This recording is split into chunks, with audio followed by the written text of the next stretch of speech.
Panorama group, जो सोचता है वो करता है।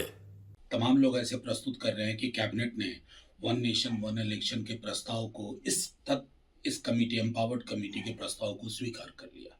कमाल की बात है साहब, मोदी जी की कैबिनेट है, मैं मेरा मुझको जिसका फलसफा है, तो ये उसके अलावा कोई विकल्प था नहीं। हमारी पार्टी के कुछ मौलिक सवाल थे और हैं। इस देश में 1960-62 तक तो वन नेशन वन इलेक्शन था, 52, 57, 62। उसके बाद ये माला टूटी।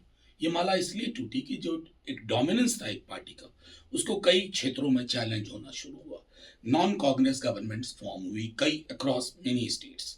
तो वो माला, उसकी जो रिदम थी, वो जो चेन था, वो टूट गई।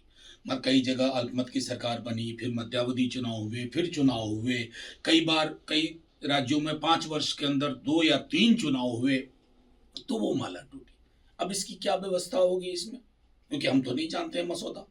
दो चीजें हो सकती हैं, एक पूरे देश में और राज्यों में एक साथ चुनाव हो, और अगर कहीं मान लीजिए उत्तर प्रदेश या मध्य प्रदेश में सरकार किसी की नहीं बनी, या तो आप प्रॉक्सी गवर्नमेंट राज्यपाल राष्ट्रपति के माध्यम से रखिएगा अगले चुनाव तक, या फिर चुनाव होगा।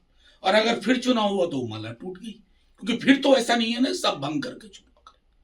और सबसे बड़ी चीज कि 240 के मैंडेट के बाद लगा था कि माननीय मोदी जी अब रोजगारोन्मुख चीजों पर बात करेंगे, डाइग्रेशन और कुछ नहीं है।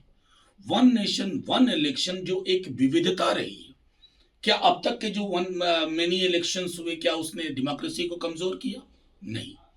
कोई ऐसी स्टडी है? नहीं।